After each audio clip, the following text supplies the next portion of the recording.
असल में अमेरिका के अंदर गायों को ऐसा चारा खिलाने की अनुमति है जिसमें सूअर, मछली, मुर्गी, घोड़े, बिल्ली, कुत्ते, उनके अंग शामिल हो सकते हैं। मतलब इनका जो बचा कुचा भी हिस्सा रह गया, अगर आप मीट इंडस्ट्री में हैं, वहां से कुछ बचा रह गया, वो भी आप गायों को खिला दो। अगर हम एसबीआई की एक रिपोर्ट को जानें तो एसबीआई का मानना है कि यदि इंडिया अपने डेयरी सेक्टर को अमेरिका के लिए ओपन कर देता है तो हमें 1 लाख करोड़ रुपए का नुकसान होगा, विशेष रूप से हमारे फार्मर्स को। आज हम गर्व से कह सकते हैं कि दुनिया में सबसे ज्यादा दूध प्रोड्यूस करने वाला भारत है। आज हम गर्व से कह सकते हैं कि दुनिया में सबसे ज्यादा मवेशी रखने वाला भारत है। लेकिन इस पूरी कहानी के पीछे का जो इतिहास है ना, वो समस्त भारतीयों को जानना चाहिए, क्योंकि वो गौरवान्वित करने वाला है। जब बात गौरव की हो तो पहले थोड़ा सा इतिहास में मैं यह बता दूं कि भारत के ऋग्वेद में अतिथि को गोधना और बेटी को द्वित्री कह करके दूध दोहनी वाले कहा जाता था।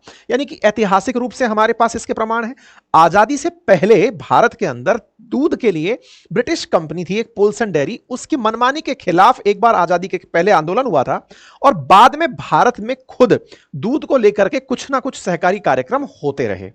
तथ्यात्मक जानकारी अगर मैं आपको दूं तो एक समय ऐसा था जब 1950-51 में भारत में 21 मिलियन टन से भी कम दूध का उत्पादन हुआ करता था। अब यह कितना होता है, इसको ऐसे समझ लीजिए कि प्रति व्यक्ति 124 ग्राम एक ग्लास दूध भी है ना 350 ml के आसपास बैठता है, 250 से 350 ml, ग्लास के साइज पर डिपेंड करता है। आधा ग्लास दूध ही हम भारतीयों के लिए उत्पादित होता था। तो क्या मवेशी नहीं थे या मवेशी दूध नहीं देते थे? तो मवेशी नहीं थे और उनके लिए फॉडर नहीं था। कुल मिला के बात यह है, मवेशियों की संख्या बढ़ी, फॉडर की उपलब्धता बढ़ी, तो हमने कुछ काम आगे भी किए, लेकिन यह ऐसा आसान तो था नहीं। इसके लिए भारत में प्रयास हुए और प्रयास हुए राष्ट्रीय डेयरी विकास बोर्ड के द्वारा।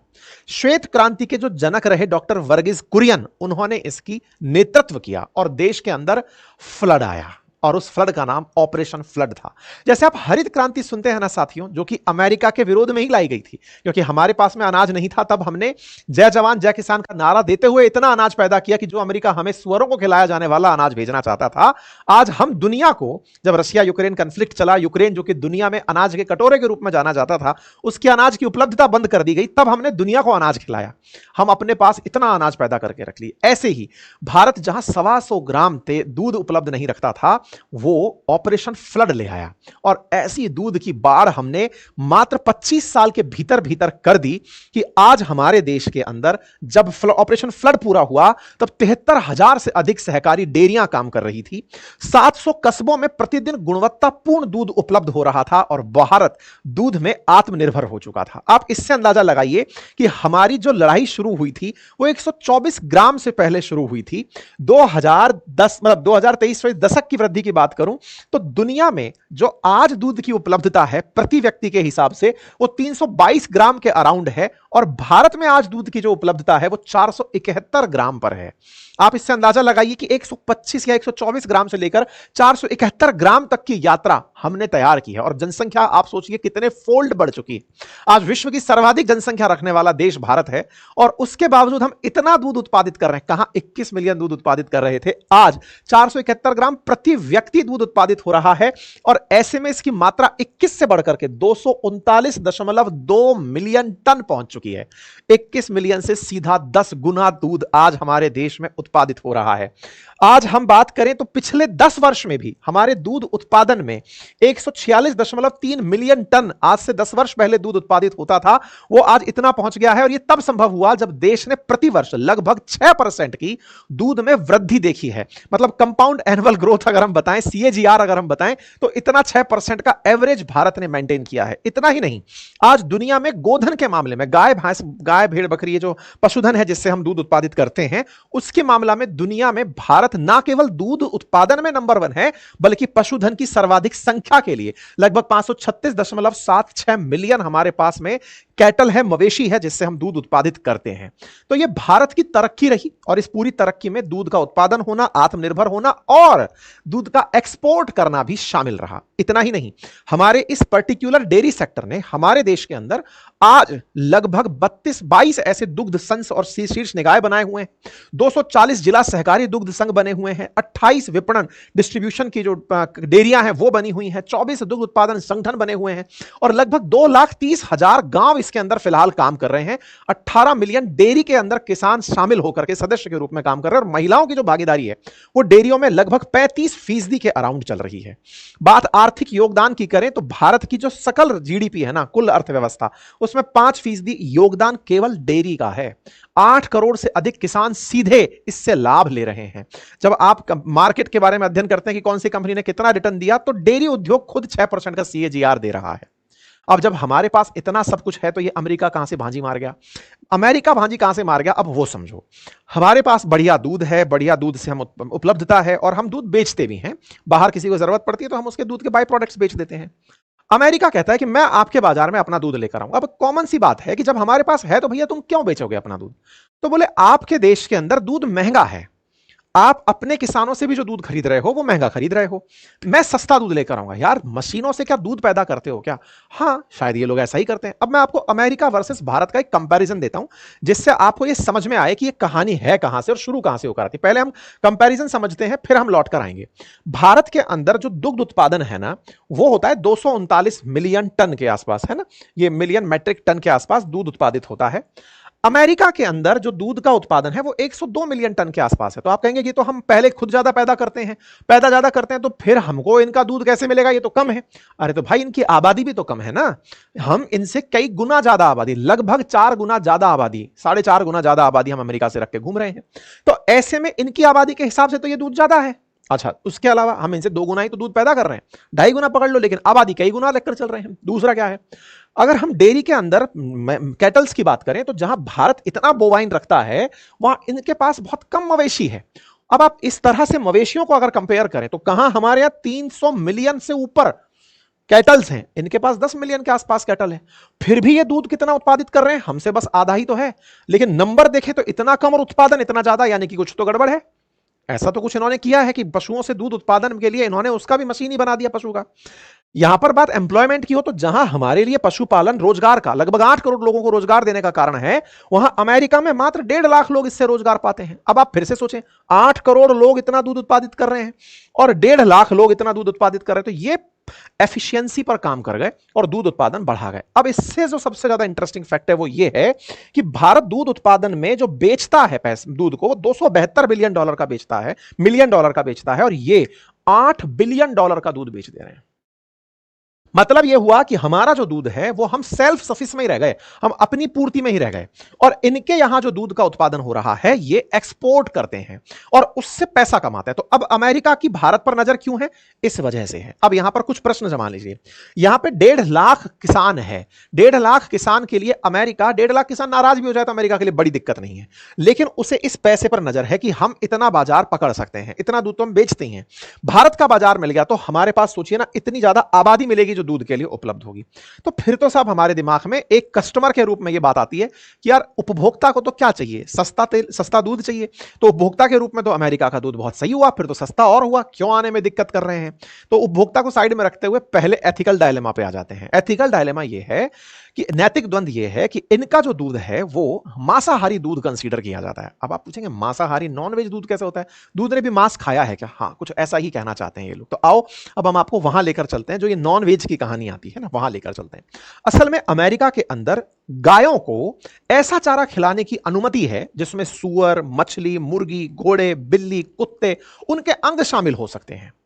मतलब इनका जो बचा कुचा भी हिस्सा रह गया, अगर आप मीट इंडस्ट्री में हैं वहां से कुछ बचा रह गया, वो भी आप गायों को खिला दो। सर हमने तो सुना था गाय शाकाहारी होती हैं, पर ये लोग उसके बाई प्रोडक्ट्स बनाकर उसका भी कुछ ना कुछ बना करके, चूरा बना करके गाय को खिला दे रहे हैं, घोड़ों को खिला दे रहे हैं, और ऐसा करके प्रोटीन के लिए सुअर और घोड़े का खून भी खिलाया जाता है। ये सुनकर के थोड़ा सा आप में से बहुत सारे लोगों को परेशानी हो सकती है, लेकिन इन मवेशियों को इस तरह का भोजन करा दिया जा रहा है जिससे ये जो दूध देते हैं वो नॉनवेज दूध कहलाता है। अब आप पूछेंगे दूध में कोई वेज और नॉनवेज होता है क्या? देखिए, तो इसके पीछे का तर्क ये है कि भारत में जो भी हम यूज कर रहे दूध हैं, हमारी जो मवेशियां हैं वो केवल हरा चारा खा रही हैं, या फिर कहिए तो फॉडर के रूप में सूखा चारा भी खा रही हैं, या फिर सरसों की खड़ी भी खा रही हैं। जो भी खा रही हैं वो सारा की सारा प्लांट बेस्ड है।